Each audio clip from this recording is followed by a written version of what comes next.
दिल्लीतील बैठकीत महाराष्ट्राच्या मंत्रिमंडळाचा फॉर्म्युला ठरल्याची माहिती। भाजपचे 20, शिंदेंचे 12 तर अजित पवारांचे 10 मंत्री होणार।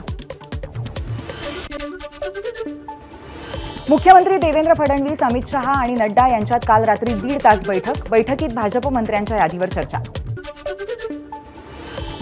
मंत्रिमंडळ विस्तारासंदर्भात महायुतीच्या नेत्यांची आज मुंबईत बैठक होण्याची शक्यता।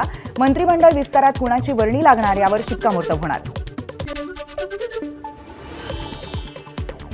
दिल्लीत प्रफुल्ल पटेलांच्या निवासस्थानी उपमुख्यमंत्री अजित पवार आणि तटकरे मंत्रिपदाबाबत चर्चा यांच्यात झाल्याची माहिती। राष्ट्रवादीला 7 कॅबिनेट आणि 3 राज्यमंत्रीपदं मिळण्याची शक्यता। मंत्रिपदावरून शिवसेनेतच धुसफूस असल्याची माहिती। काही माजी मंत्र्यांना आमदारांचा विरोध। सत्तार, केसरकर, तानाजी सावंत रडारवर। प्रगती पुस्तकामध्ये नापास असल्याच्या बातम्या पाहून संजय राठोड अस्वस्थ। मी जनतेसाठीच काम केलंय, त्यामुळे नापास असू शकत नाही। नापास चालवणं योग्य नाही, राठोड यांचं वक्तव्य। उपमुख्यमंत्री अजित पवारांकडून शरद पवारांना वाढदिवसाच्या शुभेच्छा। स्वास्थ्य आणि दीर्घायुष्य लाभो हीच सदिच्छा अजित पवारांची एक्सपोस्ट। आमदार दिलीप वळसे पाटलांनी शरद पवारांनी दिल्या वाढदिवसाच्या शुभेच्छा। आज शरद पवारांचा वाढदिवस। हिवाळी अधिवेशनाच्या पार्श्वभूमीवर आजपासून नागपूरमध्ये विधिमंडळ सचिवालयाचं काम सुरू। इतर प्रशासकीय कामांनाही सुरुवात। हिवाळी अधिवेशनाच्या पार्श्वभूमीवर नागपूरच्या रवी भवन इथे मंत्र्यांसाठी 40 बंगले सज्ज। 16 डिसेंबरपासून अधिवेशनाला होणार सुरुवात। निवडणूक आयोगाने काही आमदारांना पाठवलं स्मरणपत्र। निवडणूक काळामध्ये केलेल्या खर्चाचा उमेदवारांना 23 डिसेंबरपर्यंत तपशील द्यावा लागणार, अन्यथा 3 वर्षांसाठी आमदारकी होऊ शकते रद्द।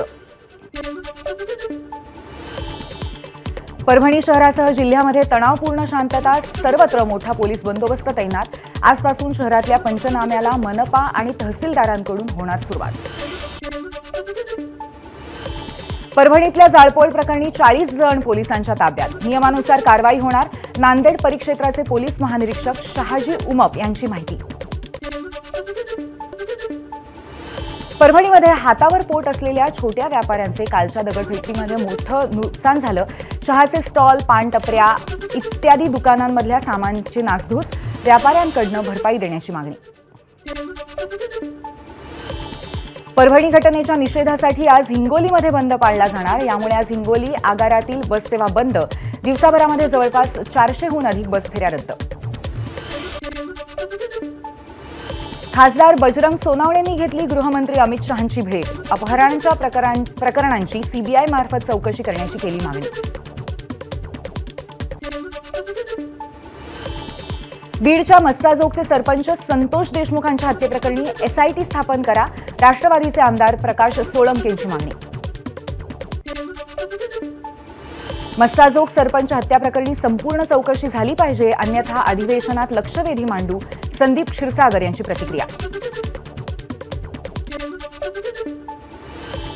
बीडमध्ये राष्ट्रवादीचे वाल्मिक कराड, विष्णू चाटेंवरती खंडणीचा गुन्हा। पवनचक्की कंपनीकडे 2 कोटींची खंडणी मागितल्याचा आरोप। सरपंच खून प्रकरणातील आरोपी सुदर्शन घुलेंमार्फत मागितली खंडणी।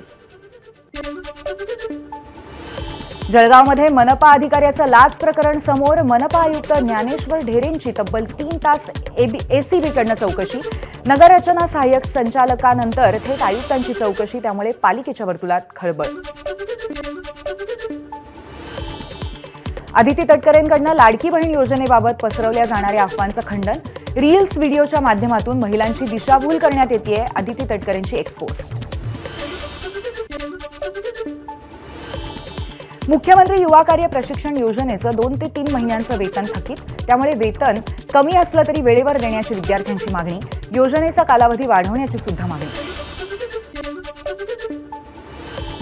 भाजपचे दिवंगत नेते गोपीनाथ मुंडे यांची आज जयंती। दरवर्षी या निमित्ताने गोपीनाथ गडावरती वेगवेगळ्या कार्यक्रमांचं आयोजन, मात्र यावेळी अत्यंत साध्या पद्धतीने जयंती साजरी होणार। कोकणातल्या नाणार रिफायनरी समर्थकांची काल रद्द झालेली बैठक आज सकाळी होणार। रत्नागिरीमध्ये रेस्ट हाऊसमध्ये बैठकीचं आयोजन। ठाणे महापालिकेतील काँग्रेस पक्षाचे माजी नगरसेवक मनोज शिंदेंचा शिवसेनेत प्रवेश। उपमुख्यमंत्री एकनाथ शिंदेंच्या उपस्थितीत पार पडला पक्षप्रवेश। कुर्ला बस अपघाताचं सीसीटीव्ही फुटेज समोर। सोमवारी रात्री कुर्ल्यात झालेल्या अपघातात 7 जणांचा मृत्यू झाला।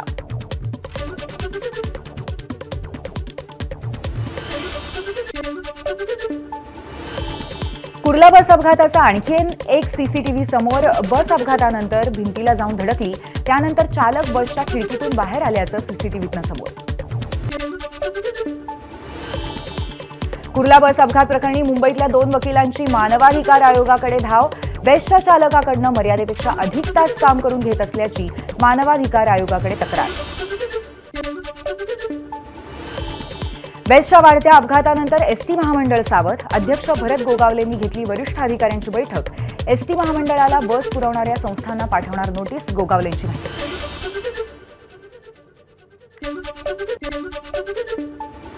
अहिल्यानगर पालिकेच्या अनेक बसेसची दुरावस्था। 10 दिवसात खराब बसेसचा प्रश्न मार्गी लावा, अन्यथा दंडात्मक कारवाई करू।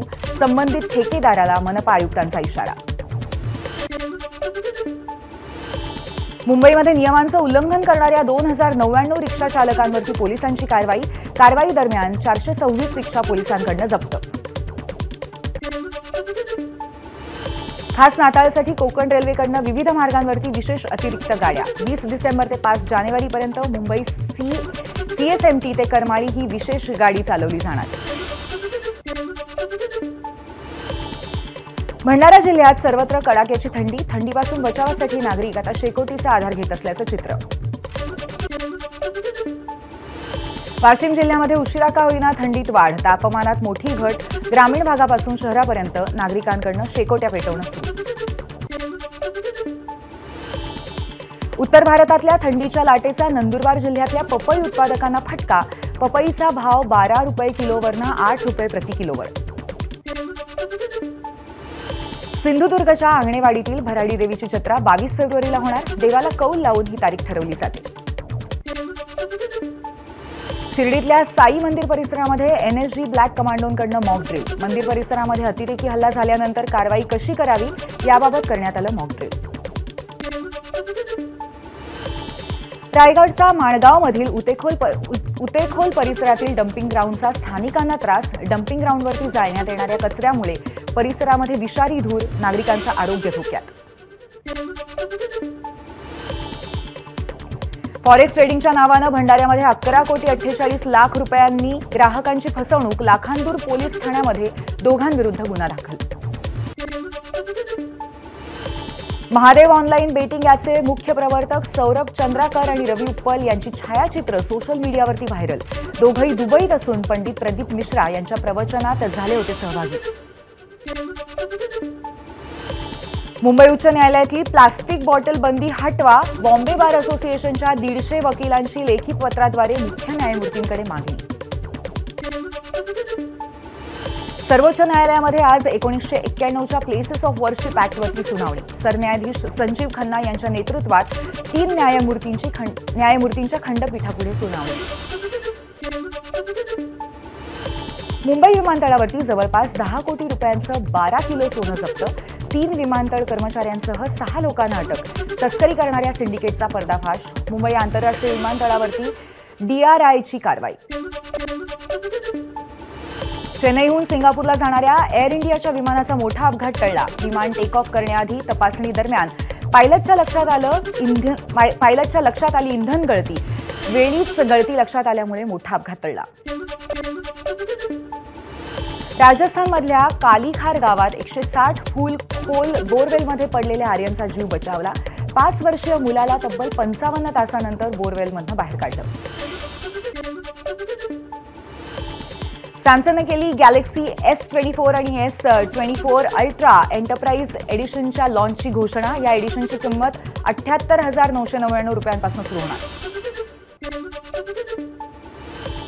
काल रात्री उशिरा जगभरात व्हॉट्सअप, फेसबुक आणि इंस्टाग्रामचे सर्व्हर्स डाऊन। कारण अद्याप अस्पष्ट, मात्र आता मेटाची सर्व सेवा पूर्ववत। एबीपी माझा, उघडा डोळे बघा नीट।